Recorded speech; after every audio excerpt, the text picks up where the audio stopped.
너희는 이 땅 통치자에게 어린 양들을 들이되 셀라에서부터 광야를 지나 딸 시온 산으로 보낼지니라.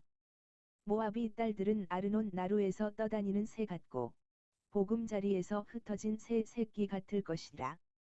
너는 방도를 베풀며 공의로 판결하며 대낮에 밤같이 그늘을 지으며 쫓겨난 자들을 숨기며 도망한 자들을 발각되게 하지 말며 나의 쫓겨난 자들이 너와 함께 있게 하되 너 모압은 멸절하는 자 앞에서 그들에게 피할 곳이 되라.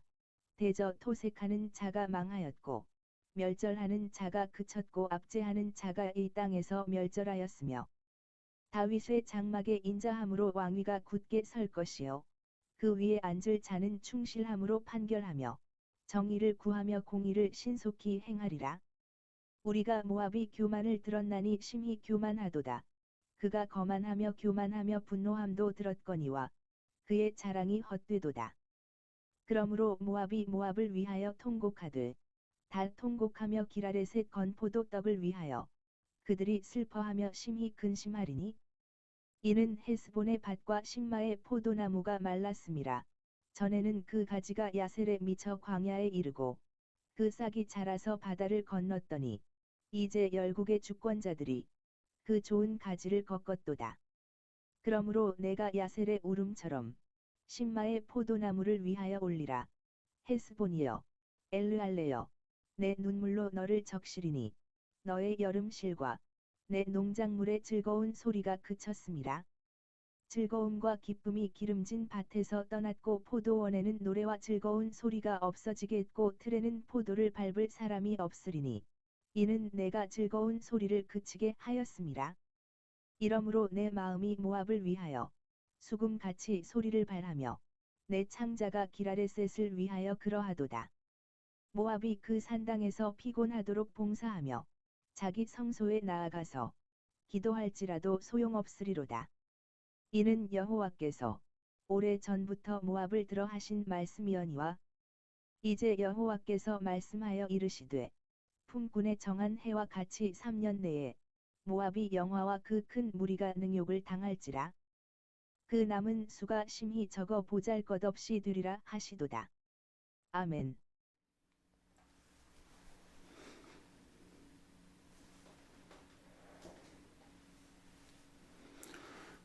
오늘 이사야 16장입니다. 모압에 대한 경고의 말씀이지요. 모압에 대한 경고의 계속입니다. 특히 모압 민족의 교만한 죄를 심판하신다는 내용의 예언이 담겨 있습니다. 자, 1절에서 5절은 유다에게 복종을 권고하는 말씀이지요. 먼저 본문 1절에 너희는 이 땅 치리자에게 어린 양들을 드리되라고 말합니다. 여기 너희는 모압을 가리키는 말입니다. 그리고 이 땅 치리자는 이스라엘 나라의 주권자를 의미합니다. 자, 그리고 어린 양을 드리라고 한 것은 옛날에 하던 것과 같이 이스라엘 나라에 조공을 바치라는 뜻입니다. 다윗 왕 시대에나 아합 왕 시대에 조공을 바친 일이 있었습니다. 이제 중단 상태에 있는 것을 다시 복종하라고 모압을 권면하고 있는 것입니다. 자, 모압인들이 새나 새 새끼 같다고 하는 말은 심히 연약한 존재인 것을 말하고 있는 것입니다. 회개하지 않으면 위기를 당하여 새처럼 놀랄 것이라는 의미입니다. 모략을 베풀라는 말은 유대인과 더불어 우호 조약을 맺으라는 뜻입니다. 지혜롭게 행하라는 말입니다. 다시 말하면 전쟁의 화를 당하여 피난 다니는 유다인들을 잘 도와주라, 이렇게 권면하고 있는 말씀이기도 한 것입니다. 모압의 죄와 당할 심판을 6절에서 12절은 얘기합니다. 먼저 6절에서 10절에서는 모압의 죄값을 애통히 여기는 얘기가 나오지요. 이 모압의 죄라고 하는 것은 곧 교만입니다. 10절에만 교만이라고 하는 말이 3번, 거만이라고 하는 말이 1번, 그래서 4번 등장합니다. 그 정도가 짐작이 되는 것입니다. 7절에 길하레셋은 포도의 명산지입니다. 건포도는 그들의 종교의식에 사용이 되었습니다. 십바의 포도나무의 무성함이 사방에 뻗쳤더니 라고 하였는데요. 이것은 하나님의 심판은 그 가지를 꺾는 것으로 교훈되고 있는 것입니다. 특별히 선지자는 모압에 당할 멸망을 내다보고 눈물을 흘립니다. 하나님의 참된 종들은 원수들의 패망함을 보고도 슬퍼하는 것입니다. 마치 사무엘이 사울에게 화가 미칠 것을 선언하고도 그 자신이 슬퍼했다고 말합니다. 사도 바울도 자기 동족들이 복음을 받지 않는 것을 뼈아프게 생각하였습니다. 선지자들은, 하나님의 말씀을 전하는 자들은 눈물로써 죄악과 재앙에 대하여 경고합니다. 눈물 없이 죄나 재앙을 경고하는 것은 악담에 가까운 것입니다. 하나님의 종들은 죄악을 미워할 뿐이요 사람 그 자체에 대하여서는 언제나 친구가 되는 것입니다. 10절에 이는 내가 그 소리를 그치게 하였음이라고 하였으니 이것은 하나님께서 모압에 전화를 보내셨으므로 그곳에 기쁜 소리가 없어졌다는 뜻을 가지고 있습니다. 모압인의 헛된 종교에 대한 얘기가 11절과 12절에 나옵니다. 11절에 또다시 선지자가 모압의 참상을 내다보고 수금과 같이 슬픈 소리를 바란다는 뜻입니다. 이 모압인의 산당은 곧 금오스신을 섬기는 곳입니다.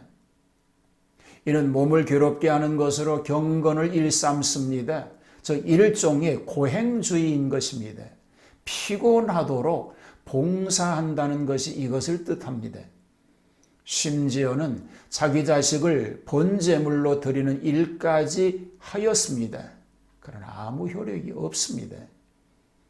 마치 갈멜산의 바알 우상의 선지자들이 발광을 하듯 날뛰고 떠들어도 아무 효과가 없어 결국은 그 거짓신의 선지자들은 패망하고 말았던 것과 같은 것입니다.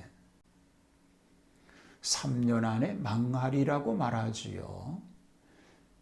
자, 마지막 말씀 가운데 보면 품꾼에 정한 해와 같이 3년 내에 모압의 영화와 그 큰 무리가 능력을 당할지니라 라고 말합니다.